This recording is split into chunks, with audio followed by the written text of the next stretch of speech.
Very warm good evening to the delegates who are assembled here. I request our CPE Sampath sir to please come and occupy his place on the dais.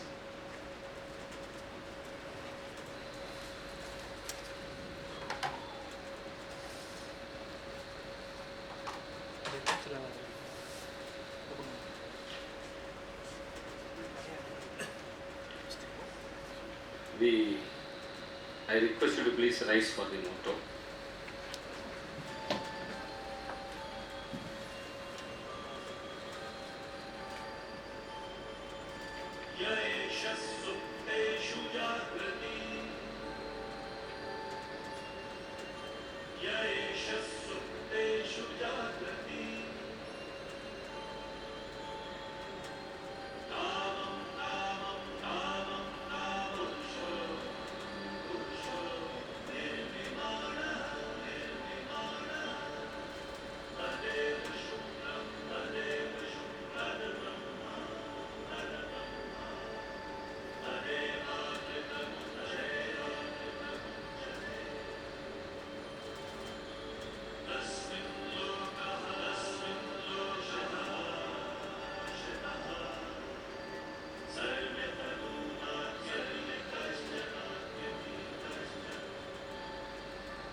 Once again, I welcome each and every one of you. Esteemed members, I very vividly remember in the year 2006 when C.A.T.N. Manoharan sir was the president of the institute. He called me and he wanted certain points on the corporate social responsibility and also how the institute can take it forward. I don't know whether the speaker of today's evening remembers that. It was the president's direction that I should get this from no lesser a person than Mr. P.B. Sampath, who was then the head of the finance department of TAFE. And within about a day's time, he made a beautiful presentation and he sent it across, and which was given to the president. I am very honored to stand here because when I was a student of chartered accountancy, there was a paper called Management Accounting. I had attended only very few classes, not because I was brilliant, because there was financial constraint was there. And in the few classes which I attended, I had attended the coaching classes where C.A. P.V. Sampath sir was the faculty. And believe me, let me tell you, I not only fell in love with him, but also with the subject. Once attended those classes, both private coaching classes in the institute also, I never had to read the subject again for the purposes of examination, let me tell you. That is the kind of quality of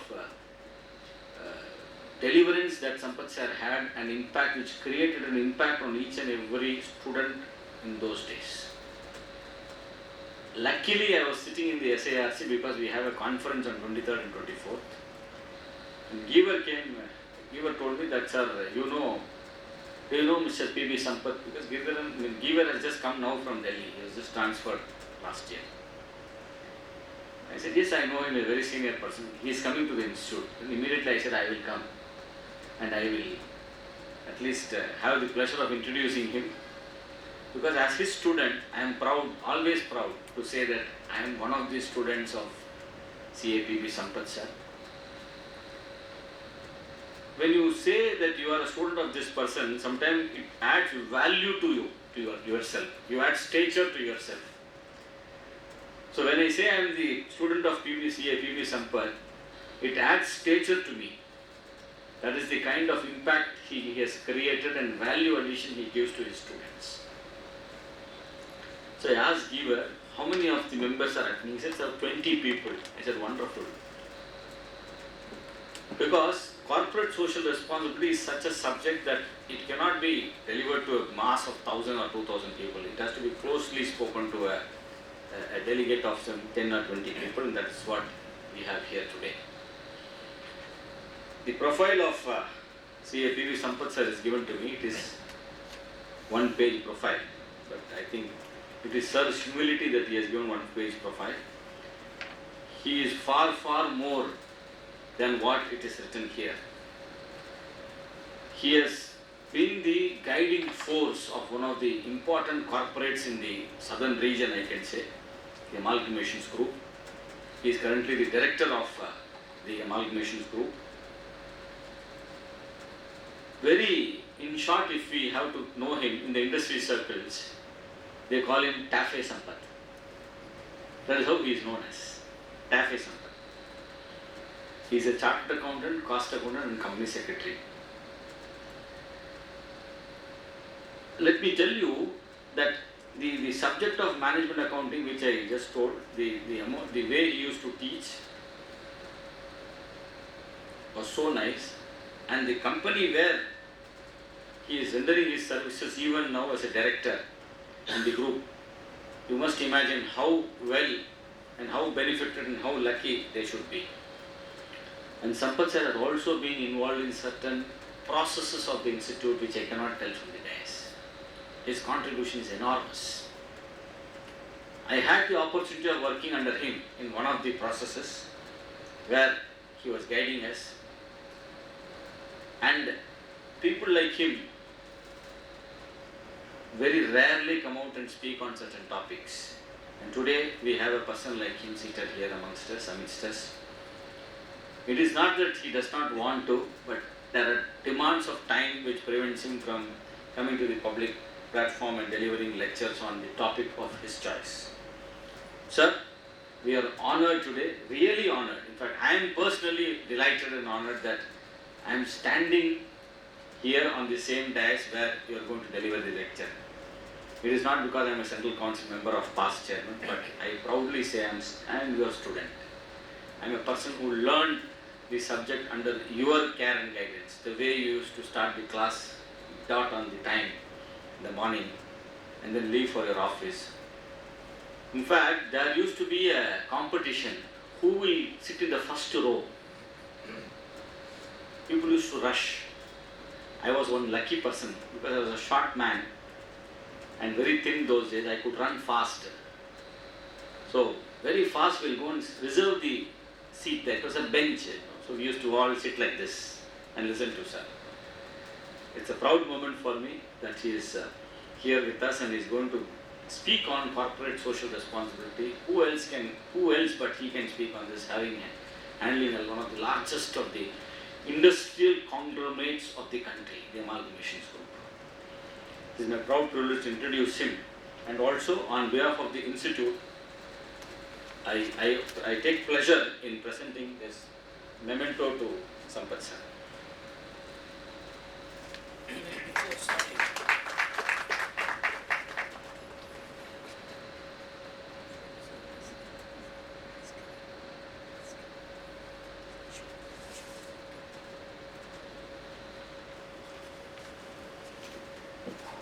Good evening, everyone. My respects and pranams to each and every one of you. A very grateful thanks to Mr. Rajendra Kumar for the exaggerated, totally false information about me on many respects. It was his goodwill that made him say all those things. Please forget all that. Let us remember only today's subject, the corporate social responsibility. I just would like to start with a perspective. It is a small group. We can make it as interactive as possible. Please do not wait for me to go on deliver a speech per se. Please let us make it a healthy discussion. You are free to stop me anytime you want. Just put up your hand and want to talk, please talk.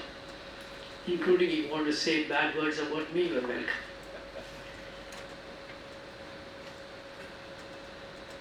The year 2013 brought the new company law to our country. The profile of company law changed. We got a new act. Certain new concepts came. For example, the concept of independent directors. You would have definitely been in collision with that term. Good for some, bad for some. Good because certain people got certain recognition, authority, and some companies got good governance. Bad for some because the bad companies did not like independent directors on their board. The Act also brought in new concept of women directors. Good for some, bad for some. It also brought the concept of rotation of auditors. Again, good for some, bad for some. Good for those who are getting new opportunities, bad for those who are losing their opportunities. And the Act also brought the concept of CSR, corporate social responsibility. I will not pass judgment. I will wait. Whether it is good or bad, I will let you say that at the end of the session. The perspective is, I would like you to think, I would like you to forget the Act. I would like you to forget the way the actors looked at this CSR. Just trick your understanding, your global knowledge, your information about what's happening around in the business circles. And please tell me, what is your understanding of corporate social responsibility? Corporate, yes, of course, of the companies. What do you think social responsibility of the corporates, the businesses should be? I would like to have some feedback so that I improve myself as I go along. Can one of you say something? What is your understanding of corporate social responsibility? Basically, You can talk, I think we can listen, yes. see, I would like to say there is another CSR required, the citizens' social responsibility, because corporates are artificial citizens made up by citizens of the country. So unless there is the CSR, that is citizen social responsibility, is there within the directors or the promoters of the company, this CSR may not have a very big impact. People may think that it is a kind of thrust on them given by the government, rather than it is a responsibility in reality to be delivered by the corporates to the society. In other words, you think that the so-called people who run companies will think this is another additional Yes. burden on them, kind of thing. It may not serve the purpose. Anybody else would like to say something? What is your understanding of social responsibility of business? Basic commitment to society. Commitment to society. Can you just enlarge it a little bit? Social responsibility is commitment to society. Can you just give me one example, two examples, something like that? Giving it back to society. Giving it back to society. How, in what ways the business can give back to society? Anything that comes to your mind. Developing underprivileged people or transferring the knowledge making that more such empires comes. Should inculcate Helping the course of development, the underprivileged, Going beyond open workers. going beyond, Open workers. going beyond the company. Well, I will tell you the international perspective. Forget about what our Companies Act says, what the provisions are. We look at them. It's not a problem. I want to have this perspective. Internationally, this kind of thought process, a movement, as it were, has been in the second half of the 21st century, after 1950s. Just as we say the Industrial Revolution in the late 1800s swept the country, the businesses were growing, and somewhere down the line, this large growth of companies, multinational corporations, the power of MNCs, the way that they could sway their influence over many countries, slowly became a kind of a black spot for the society, at least in some countries. The MNCs come, they can operate here, they spoil our environment, they take all the profits away, is a point of view. I'm not saying that. I'm only saying there is a point of view. So in other words, as the corporation size is becoming bigger and bigger, they are taking away from the weaker sections of society.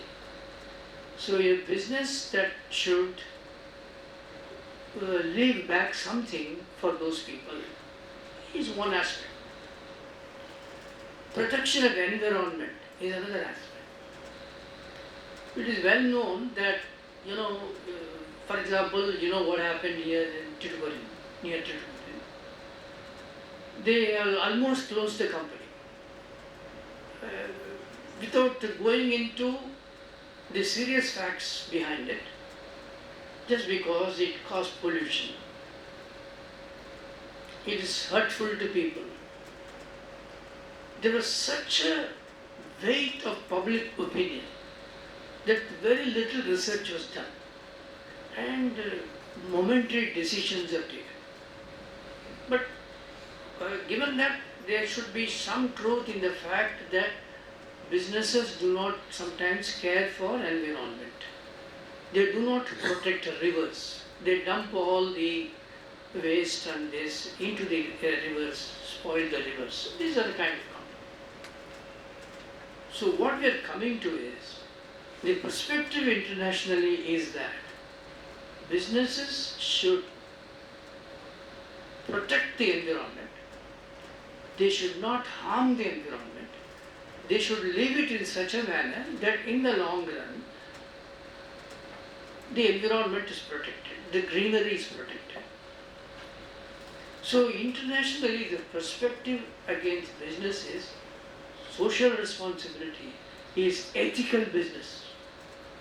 Business should have some ethics beyond law, that they should protect the environment. They should give something to the region.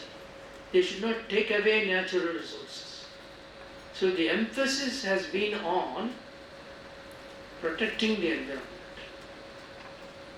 This is the international scenario. The research going on there is only about this aspect. What are the things that sustainability is a concept that they are talking about? The business should sustain, that not only make in terms of profits or money for the shareholders or whatever, it should bring benefits to the society. In what form? In many forms. In education, in this, etc. So international perspective of social responsibility is ethical business. Let's come down to the Indian environment. The Indian environment, we do not have that much of published literature as is available in the international environment. Internationally, there are many publications. There are reporting standards have been developed. every company of a certain size should publish reports on its performance in terms of ethical standards. So that kind of development is taking place. But in India, there has not been much of a discussion on this, but we have a law. First country, I think, in the world to have a law on CSR. Other countries have looked at collecting some money. For example, in Mauritius, there was a tax, which was surcharge on tax, which the government, the companies were expected to pay the government and the government to spend it on environment. But they did not expect the corporates to spend it directly on environment. But in India, we have, I think, first in the world, because the Indian understanding of social responsibility has been to contribute to development. We are a developing nation. We have an urgent backlog of developmental activities. We want to do many things at the same time. We want to improve education. We want to have rural development. We want to have no pollution. We have a lot of goals before us. But time is short, time is flying. So we should do it sooner. Collect the money by the government, and the government spending is a big channel. There is not only wastage in the money, there is time lag, everything, it takes time. What is the quickest way? Privatize. Privatize corporate social responsibility is a thing that has actually happened, and we have now have a law as part of the company law, section 135 on corporate social responsibility. So I want you to start with this perspective. CSR need not necessarily be what is envisaged in the Companies Act of 2013.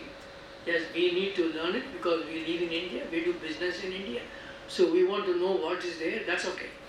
But then, let's make a distinction between corporate social responsibility and corporate philanthropy. You see the emphasis in words. What the company law wants us to do is philanthropy.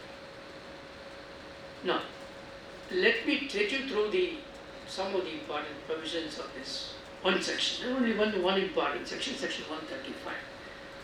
And then as we go along, you are free to ask anything that you want, and then we will have also try to apply it such situations, and we will do all that.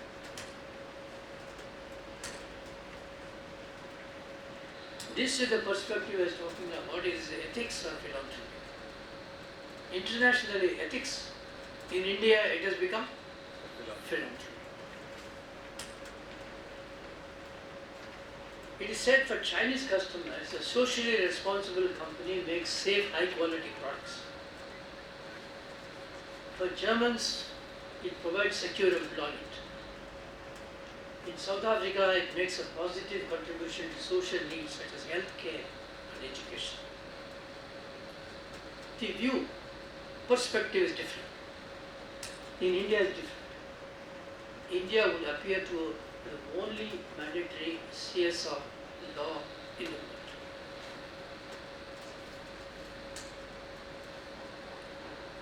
So welcome to section 135.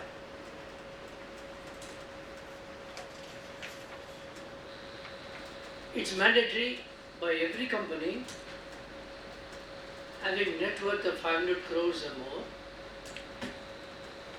turnover of 1,000 crores or more, net profit of 5 crores or more. Every company, meaning private or public, listed, unlisted, no distinction. If these limits apply, it is mandatory, shall.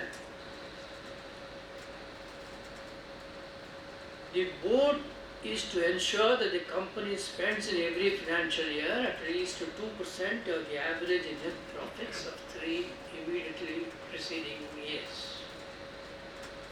So if a company has been in existence for less than 3 years, for 2 years, average of 2 years. Only 1 year, that year's profit. And the average net profits to be as per section 198. I think this all accountants are familiar with this 198 business. Profit per managerial remuneration. Other subsections in that section explain a few things. Let's take a look. One of the provisions is that the company shall give preference to the local area or areas around which it operates. Do you have any issue with this wording? Local area. The local area is not defined. Can be anything. Huh? Can be the village. Or let me ask you a question. My company is here across in the same road, Nungama Road.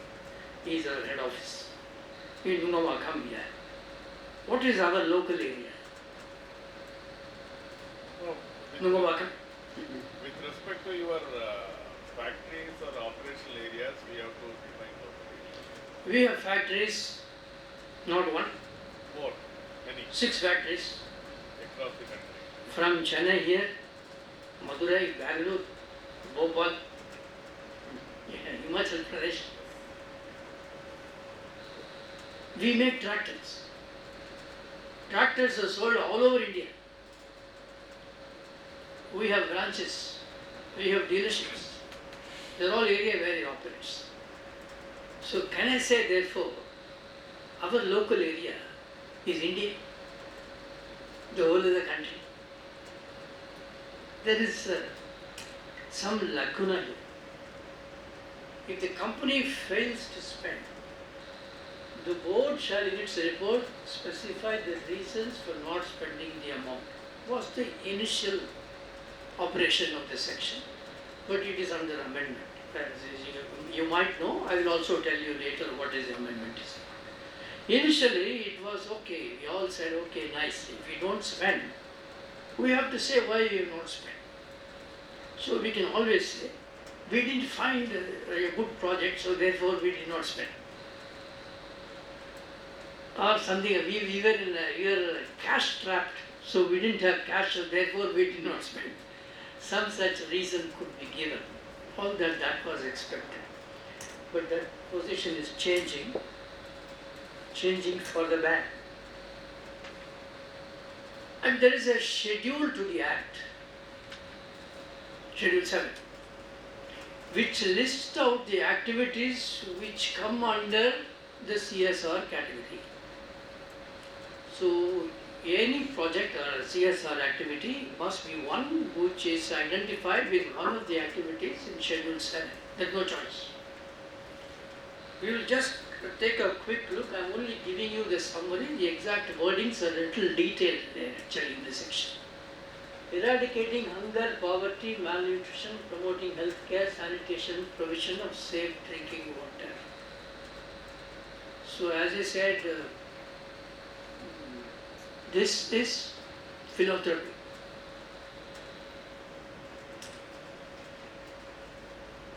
Education, enhancing vocational skills. India needs, there's no doubt about it. India needs education, development. It needs vocational skills. It wants rural youth to be trained. We want cleaner toilets. We want toilets. We want cleaner toilets. All those things are necessary for ensuring environmental sustainability. This is the international dimension to this. Because internationally, it is only this point which they are emphasizing in all their standards.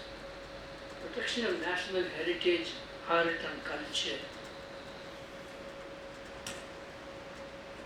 Measures for the benefit of armed forces, for the widows, bar widows, pensions, like that. There are more. Training to promote sports is also one of the approved activities. Contribution to specified government funds, of course, it goes without saying. Swachh Bharat. Contributions to technology incubators. This mean laboratories which are recognized by the government. Rural development projects, adoption of villages, slum area development. So like this, a set of activities are described, areas are described, and the compulsion is to fit a project in any of this activity and spend. You have any thoughts on this? Choice of thing you want to run through again?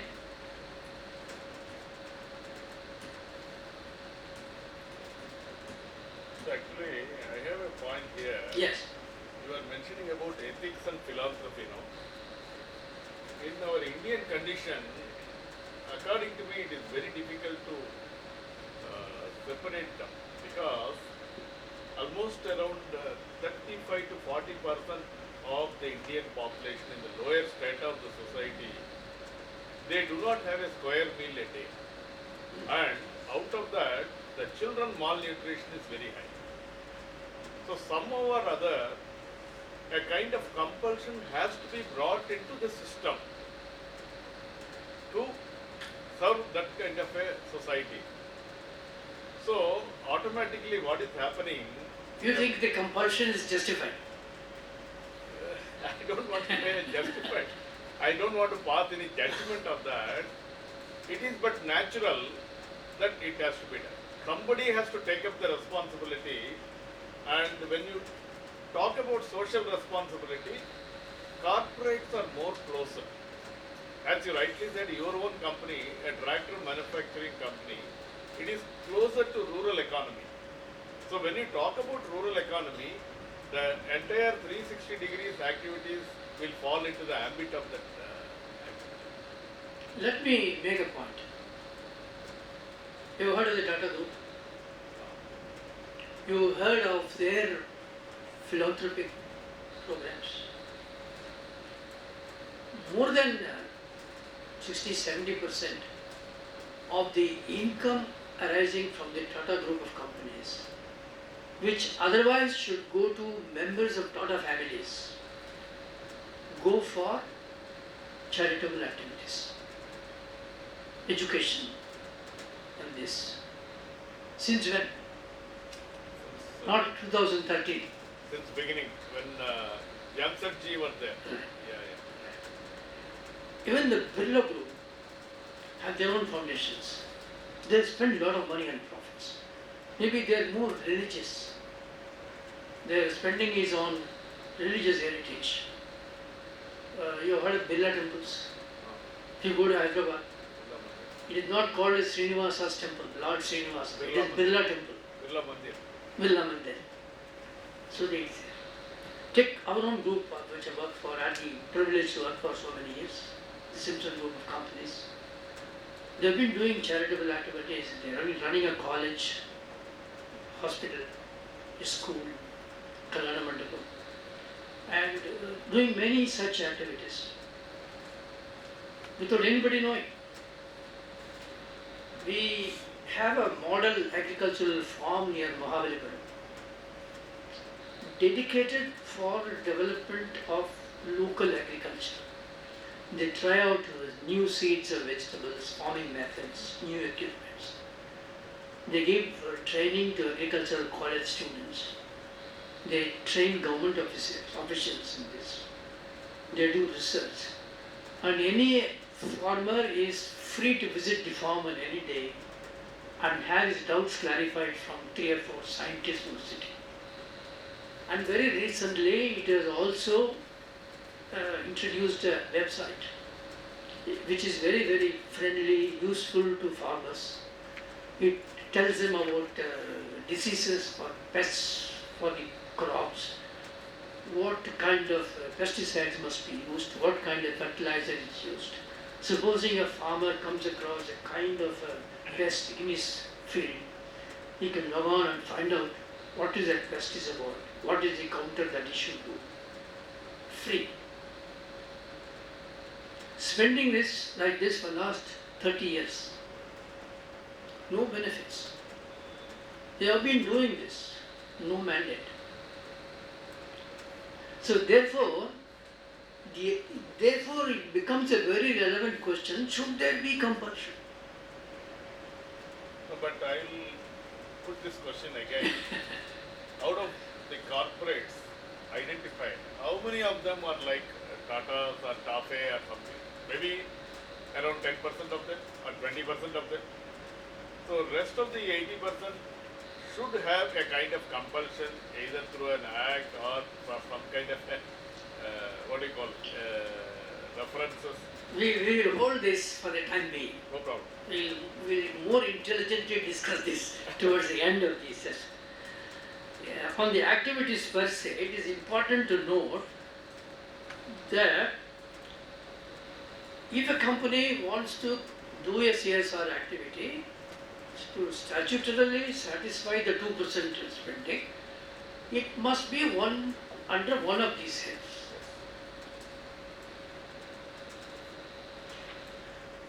There are certain other compulsory provisions. Every company to which this section 135 applies must constitute a CSR committee. Minimum 3 directors. If there is an independent director, at least one independent director should be there. If there is a company to which the independent director condition does not apply, then whatever remaining directors. But constitution of the committee is a must.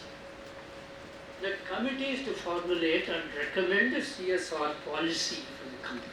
They choose the activity, choose a project, and this recommend to the board, and the committee to recommend the amount of expenditure to be incurred.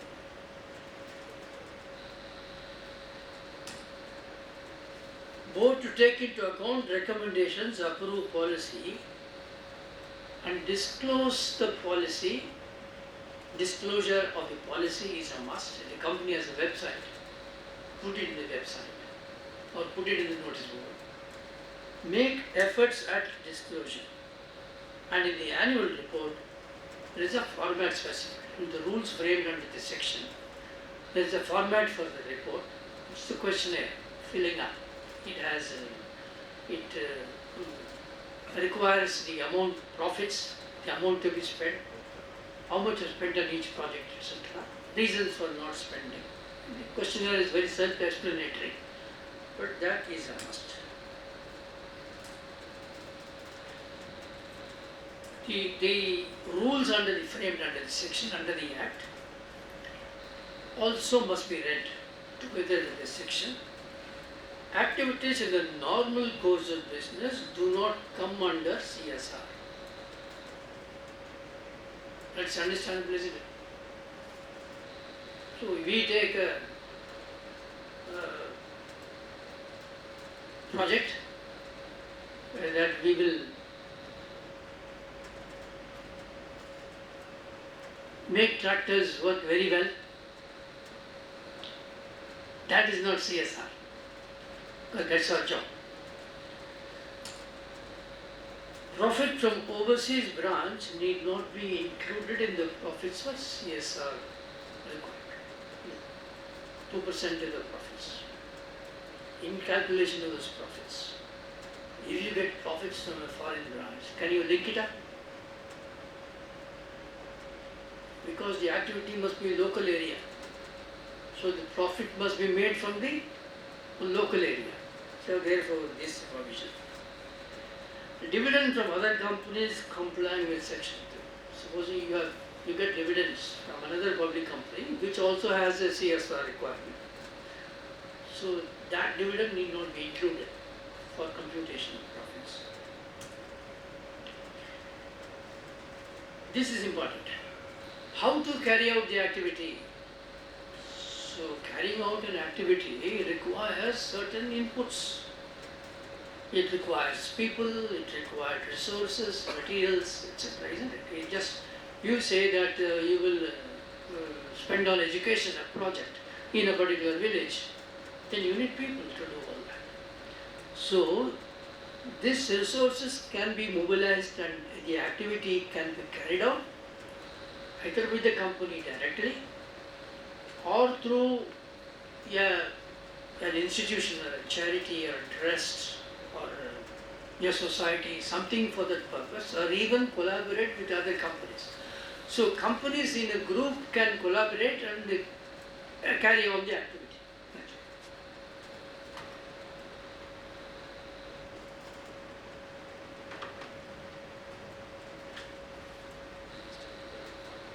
Yeah,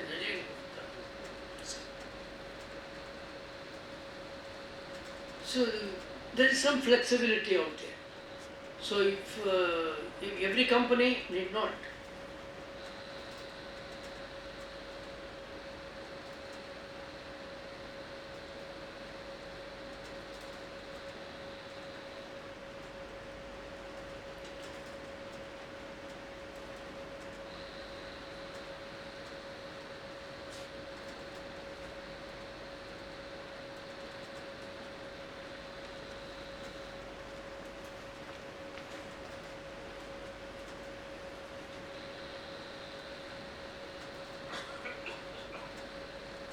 CSR activities may be undertaken through a company established in Section 8 of the Act, a non-profit company, or a registered trust, a registered society, established either by the company or jointly with another.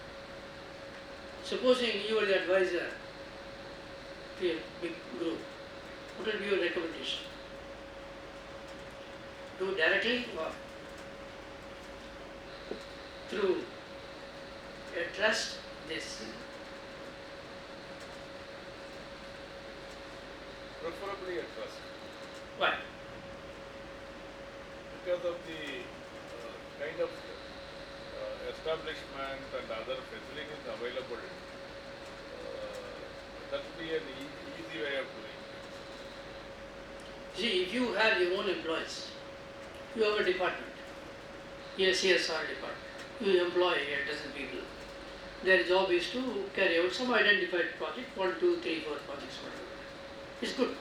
There may be direct supervision and all that. But big companies are very, very averse to increasing manpower. Everyone is. And secondly, they always have a problem of comparison.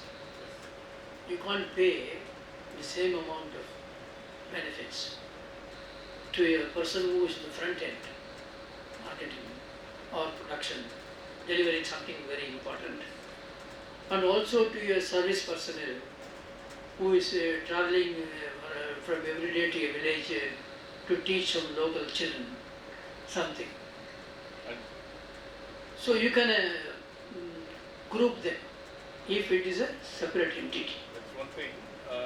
Moreover, as far as the manufacturing industry or a profit center is concerned, the people's mentality will be that I am contributing more to the organization rather than the one working in the CSR.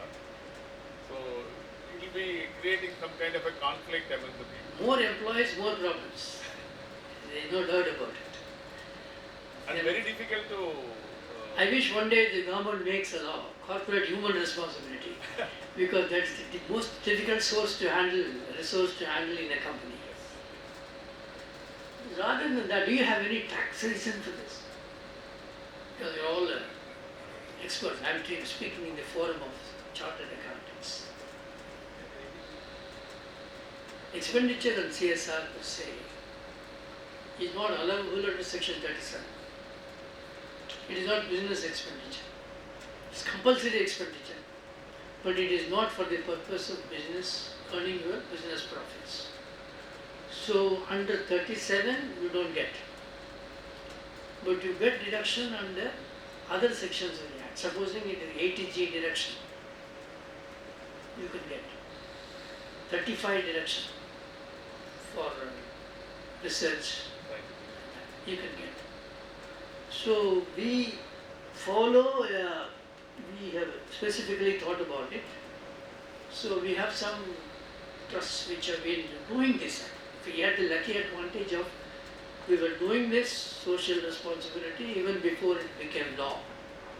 So therefore we are preferring, they have a recognition under 80G. So any money spent at least get an ATG benefit. So that way, a registered trust or registered society may be advantageous.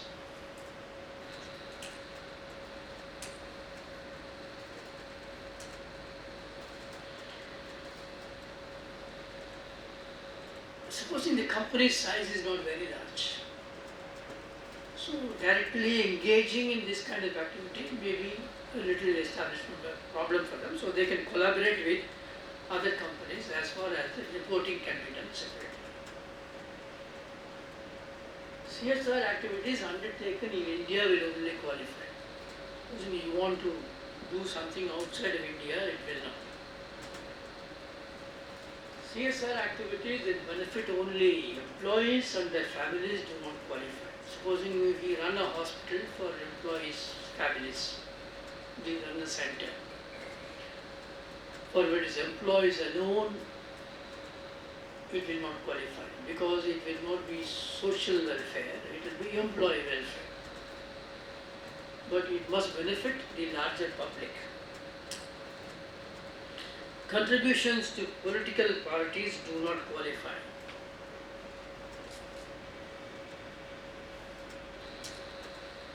No need for discussion.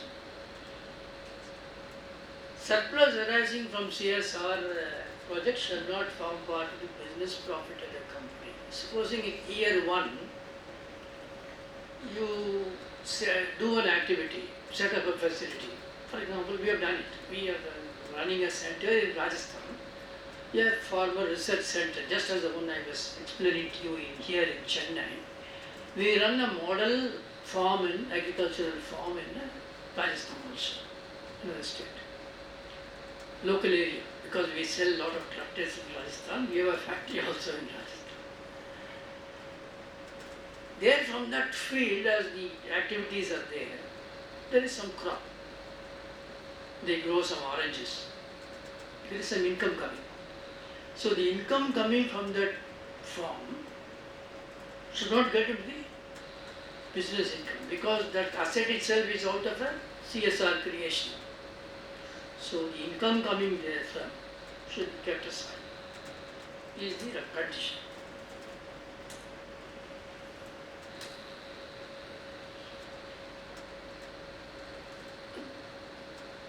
At this stage I must tell you, you should also be aware that very recently the government has passed Amendment Act of 2019 amending various sections. There are some amendments under section 135 also. The bill has been passed, it will become an act, and I think all other notifications have come except section 135. Section 135 alone, the amendments are still, the date of notification, date of coming into effect has not been notified. But some of these amendments, the important amendments in this section, the companies existing for less than 3 years are also required to spend. With regard to ongoing projects, this is a very serious thing. Previously, the condition was that any amount unspent will have to be explained, reported in the board's report and reason given. Now, with regard to ongoing projects, unspent amount at the end of the year to be transferred to a separate bank account.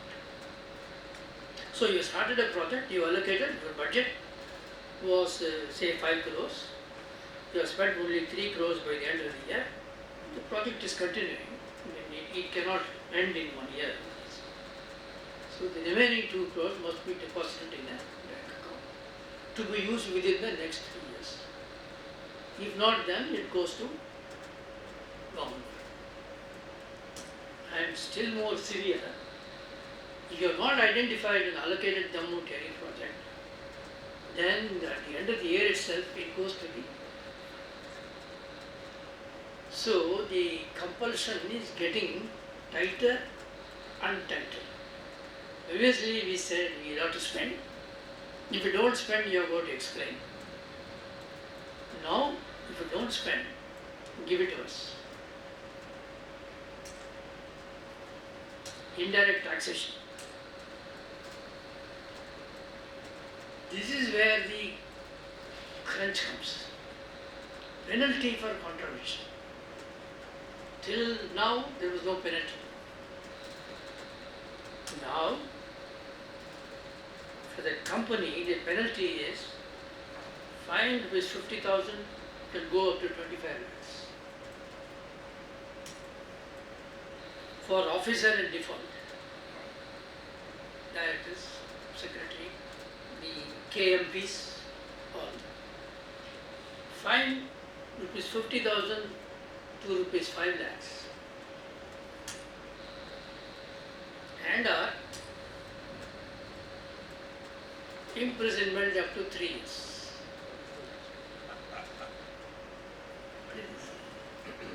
Corporate social irresponsibility. It is governmental irresponsibility. Governments. You spend. Okay. You spend, otherwise we will fine you. Okay. You spend, and if you don't spend, I'll put you in jail. You have passion for putting people in prison. Eh? You have a passion to put people in imprisonment is become a passion. No, the lot of protests have been made. This is what is holding up the notification. Because all the corporates have responded saying, already the directors are being questioned for many things. There's criminal liability. Criminal liability on this score is a little too much. The government has agreed to reconsider. The memorandum has been given. And this is one reason, serious consideration will be taken. This is one reason why the amendment has not been notified. But this is very unfair. It is very unfair to say that it's criminal liability.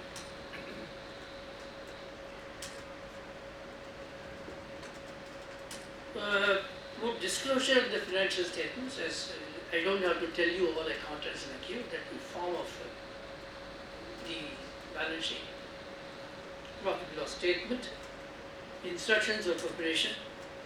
In the case of companies covered in section 135, amount of expenditure incurred on corporate social responsibility activities must be given by way of a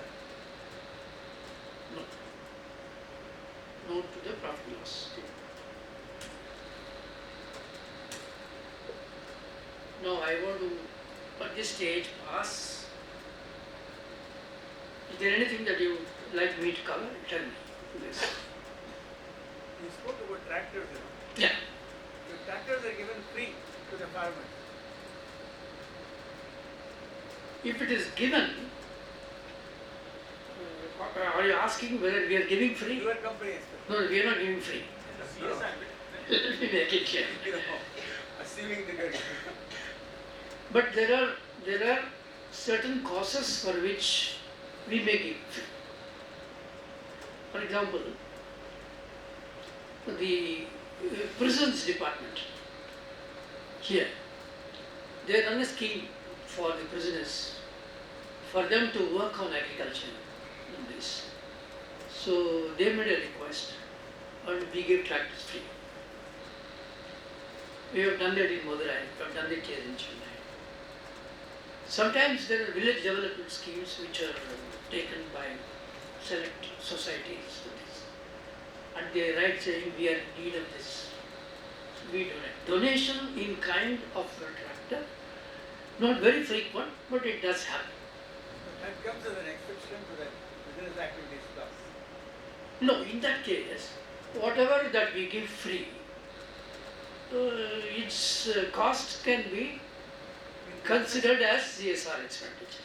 Yes, if the ultimate purpose will come under the Schedule 7 activity list, it will come. It is one or two cases it has happened. But it not always happen.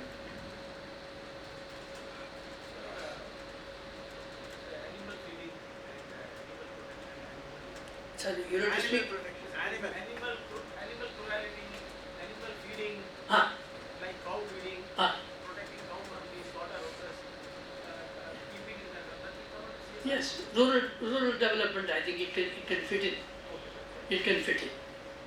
Animal can fit. You said the business is for the very purpose of making profits. No, when it not goes its core focus area, it goes into other areas of profits. absolutely right, sir.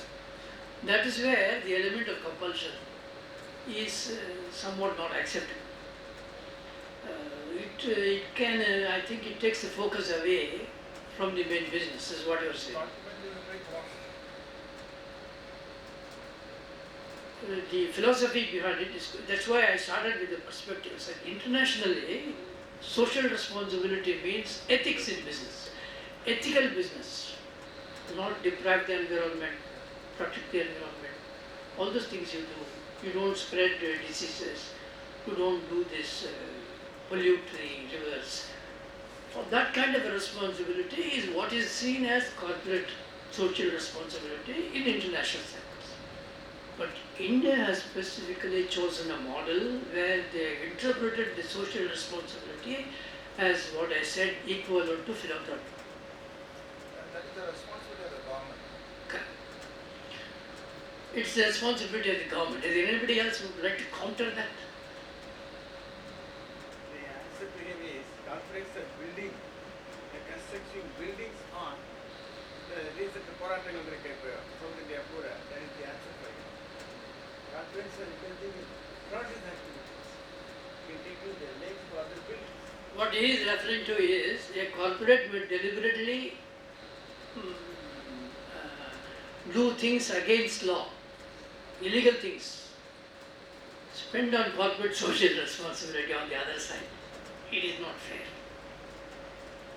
The idea of compulsion behind this itself is questionable. I would like you to read the last sentence in the write-up I've given. I made an interesting statement which I think is interesting to me. I would like one of you to read it aloud. We don't have it. The last sentence. After all, if you come across a thirsty man falling sick by the roadside, you don't try to take him to the nearest tap, but trust the water to him instinctively. So if urgent first aid is to be given, you don't do it the most ideal way. If somebody, you find somebody is dying of thirst, you don't try to take him to the nearest tap. You, whatever water that you can get, you try to bring it to him. So the needs of our society are very urgent. They don't wait for the government to collect tax from the corporates and institutes schemes and then spend it. You know how the system works. But moreover, So that's what I began with saying. This is privatization of philanthropy. no, moreover, I put it this way, sir. See, we exactly cannot copy what is being done in Europe or US in India. See, if I have to quote two people, that was one of the things in my research paper, two great personalities, I'll put it this way, Peter F. Drucker and Swami Vivekananda. Both of them have identified, Japan is one of the identified countries where management principles are taken from the Westerners but imbibed into their culture. So, we have to take the ethical standards which is there as a corporate social responsibility in Europe or US. At the same time, we have to make it oriented towards our society where exactly it can work. Because if you say ethics, it need not be mentioned directly. By default, every corporate has to be ethically driven, ethically run. That is always there. But there should be a social responsibility which is required. Of course, it is the government's responsibility to provide all those things, no doubt. But the people who are capable of providing that support to the government have to do it. Maybe it has to come voluntarily, not by under this kind of compulsion. Is there any via media? It's a big question. There is. You can reward companies Ah, who are doing this. Encourage them. Rather than selling, we'll send you to jail. Is that the right thing to do? No, it is too much. And only companies which report profits ethically, pay taxes, but you have not fulfilled your 2%, go to jail. What is this? So suppose you are spending 10%, shall you carry forward it? Yes, sir. Building? You are spending, actually you are supposed to spend 2%. Suppose you are spending 10% in a particular year, shall you carry forward this? No. You overspent. We don't want it to overspend. There is unfairness, but there is no provision to carry on. We spoke about Birla's construction of temples and Tata's not doing it. You know what they do in income tax? Birla's don't pay tax. Tata's pay tax. You see, that is where the question of legal business is a controversial thing. What is legal to one is illegal to another. That's also there. Very often you are so familiar with the disputes with the department. You think you are right. The department thinks something is right. Always conflicting opinions are possible. So we are looking at an ethical area where we are not concerned about legal activities. We are looking at something for the benefit, upliftment of society, which is necessary. Corporates have money. Why only companies? There are even private businesses. There may be partnership business making more than 5 crore profit. Sure. There is no compulsion on that.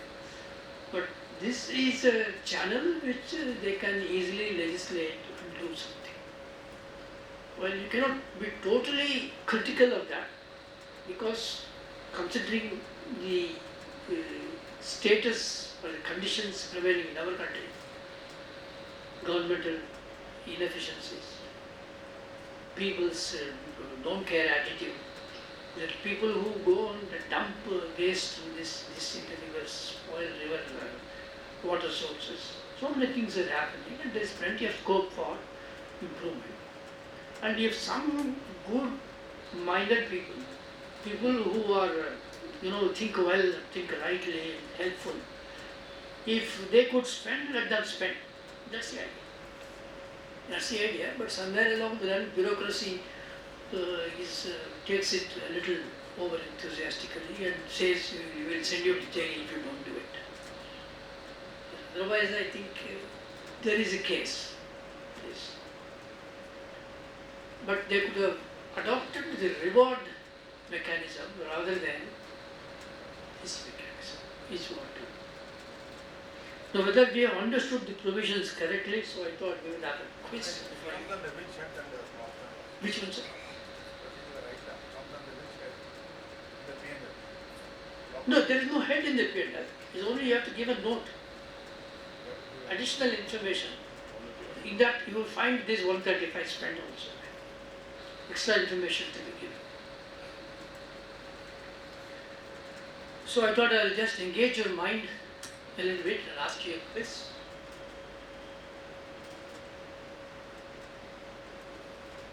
Agree? No. I know why. That is fine. It's not local area. Locally.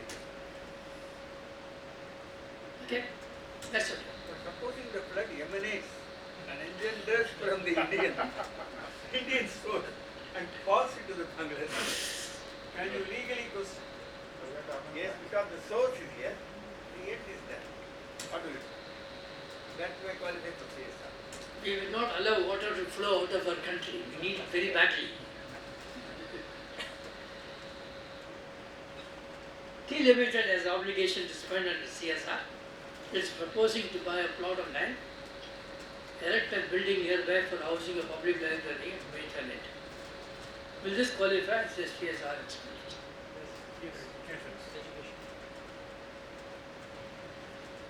I amplify the question.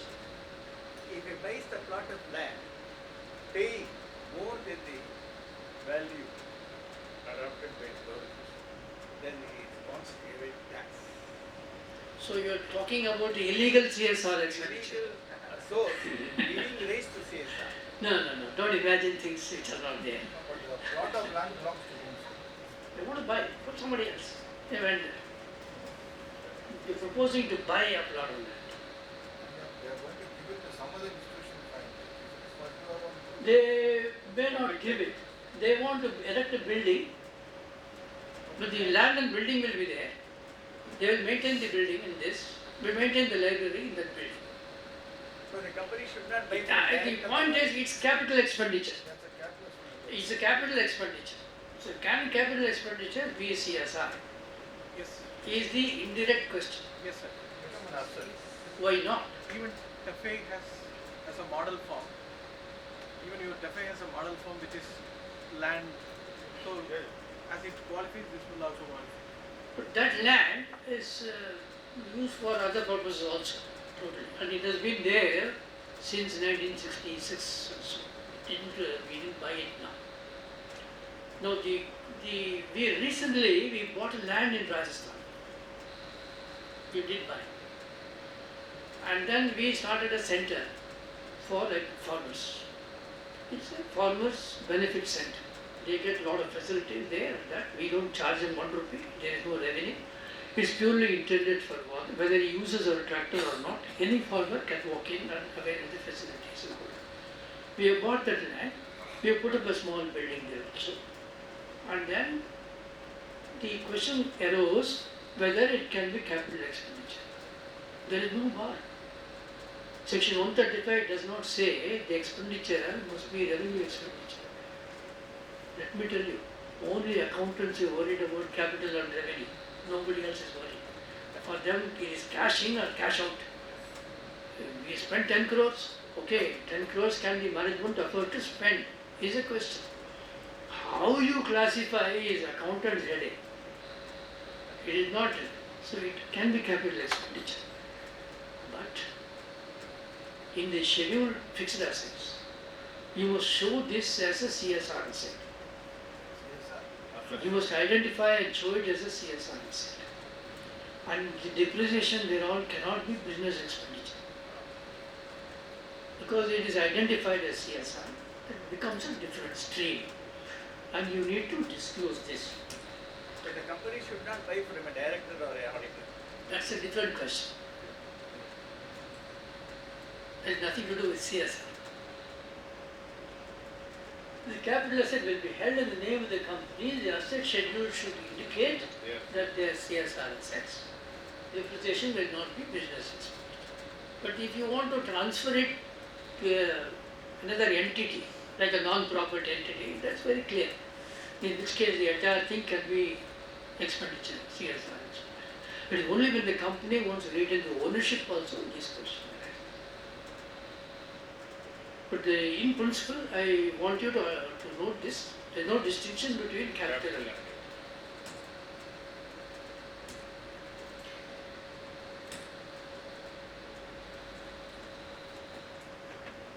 See this.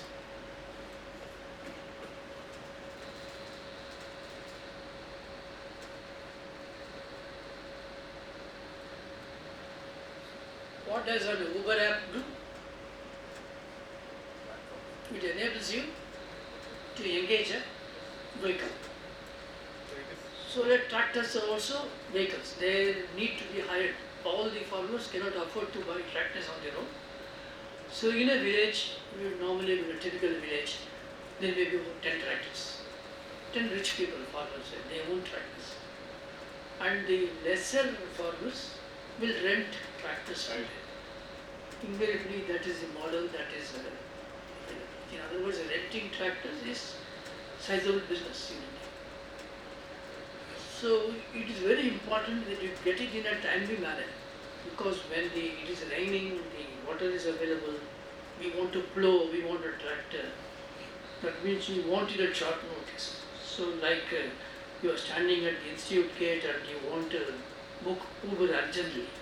So not that urgent, but at least typically there is a time constraint. So renting, going around and renting from nearby villages Normally the farmers may find it difficult, so this app will enable them. They can find out which tractor is available that can do it. So we developed this app. We didn't want to use it as a profit-making effort. So we identified the agencies. Yeah. Pardon? There is no charges. It is not our tractor. It is owned by a lot of people. The farmers have bought the tractors, not company tractors. It is not higher. I'm sorry, I didn't possibly put it properly. The tractors which are being hired are owned by different individuals, nothing to do with the company. That is promoting tractor business. Secondly, promoting the business of tractors. Not our tractor business. Indirectly. Yeah? Indirectly benefiting your customers. Tractor also will be in that, right? No, this is nothing to do with the company's tractors. It is about, in a village, there are, let us say, 25 tractors which are available. There are 250 farmers. Okay. So if somebody wants for 1 day, 2 days, so he has to get from out of these 25 tractors. If he doesn't get here, he goes to the next village and gets it. But it is important that he wants it on a particular day. So for him, locating it is difficult. It is made easier with this app. It may be Tafel tractors, it may be Mahindra tractors, it may be Ford tractors, or it may be some other tractor. There is no distinction. And there is no charge for this that the company gets. This app was developed and is given to a local cooperative society or the agricultural officer who is sitting there. So it is entrusted to them, they maintain this and run this. So the company did this on a voluntary basis. It is true, in an indirect way, it promotes the use of tractors, but not necessarily our tractors. It did not be tractor manufacturing unit, and any manufacturer. This is a case, a real life case, because I'll be able to talk a little authority because I was part of the company. That's all. This was the question. So we have taken a stand that it is CSR activity.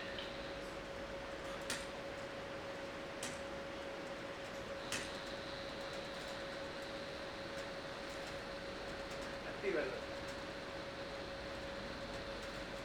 You know who is saying it? Varadan His name is Varadan. Maybe Kumbh, maybe Mahamaka, whatever. What's your opinion?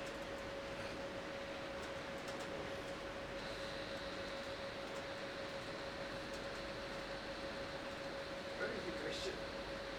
When is after this, what is next question?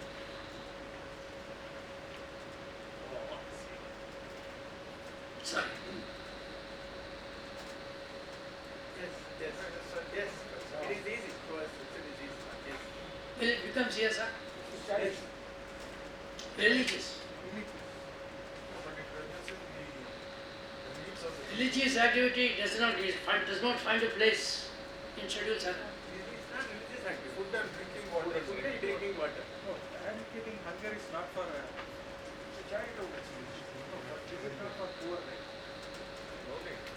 It is important that it should come under one of the list of activities in Schedule 7. It is extremely important. For example, heritage. So it's part of the heritage of that area. If you go to Madurai, Kalyanam, Meenakshi Amman Kalyanam is a heritage festival. So it must have some connection to the activities listed in Schedule 7. That's important. So giving food and water by itself may not qualify as CSR. but it has to be within a framework. Or you say eradication of hunger. Yeah. No, not sir, but nowadays the new philosophy is there. You put a thing, you have to talk in a proper way.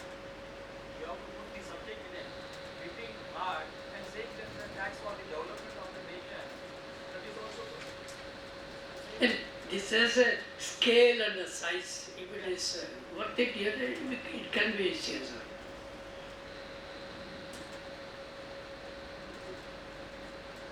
So these are all the things which I really wanted to tell you. As far as tax law is concerned, I was telling you that there is no deduction of 37 business expenditure. There is no case, but it can qualify under other sections of the Act. So that's maybe a takeaway for some of you. And I would like to invite you any other questions that you would like to ask.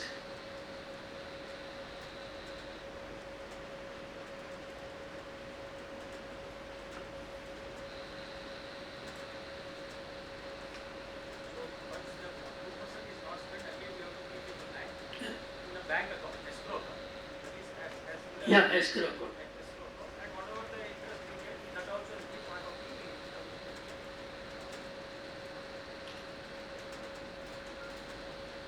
It can be spent on CSR. That's not a problem. But that's a little bit harsh. As I was saying at the beginning, you question the two things in this.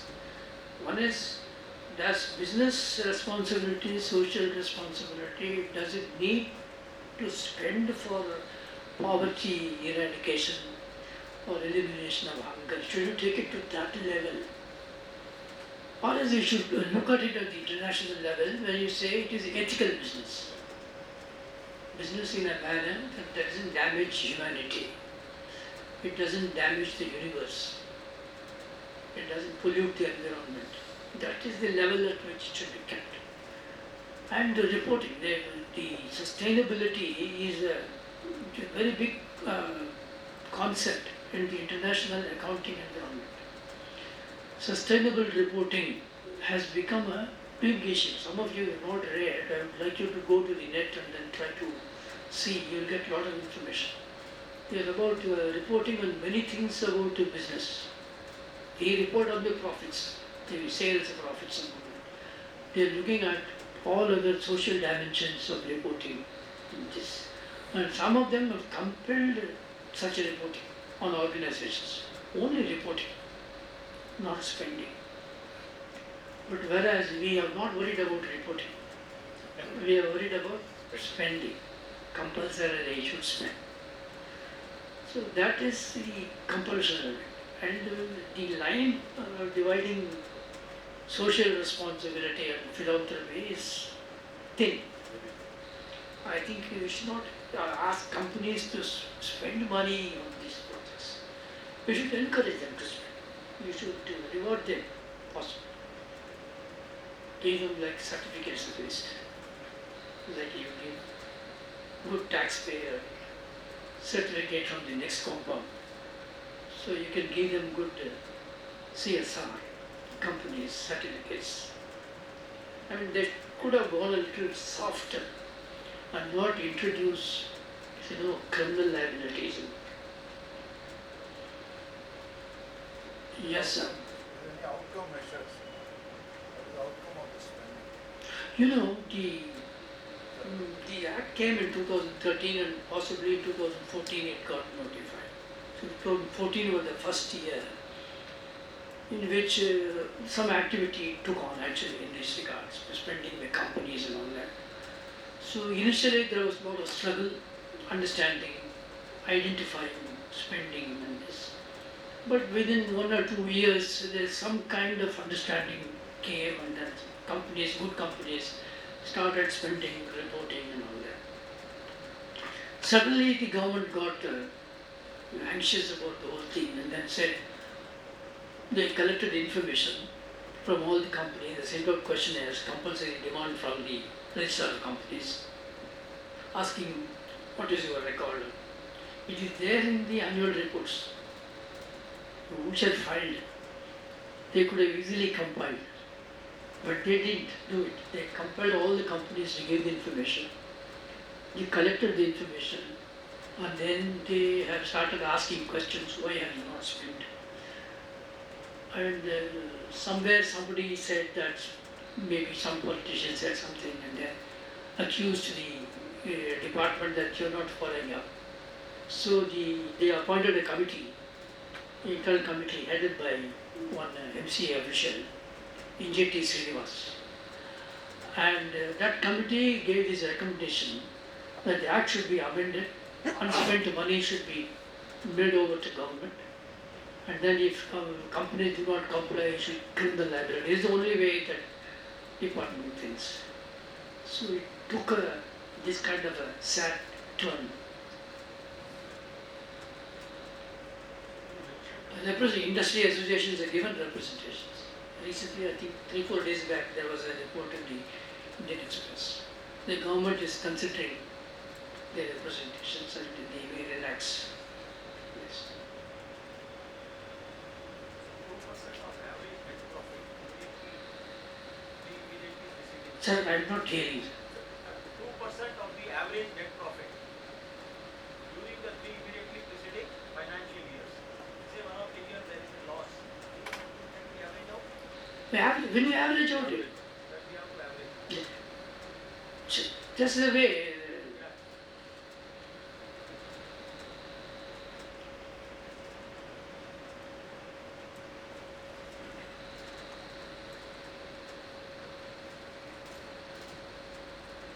Is there anything else that you would like me to touch?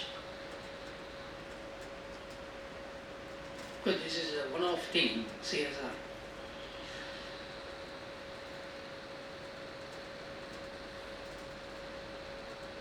So I'm happy to have had your very, very patient attention. You have listened to it, whether I think it really touched your professional activities or not. You were willing to listen to this CSR.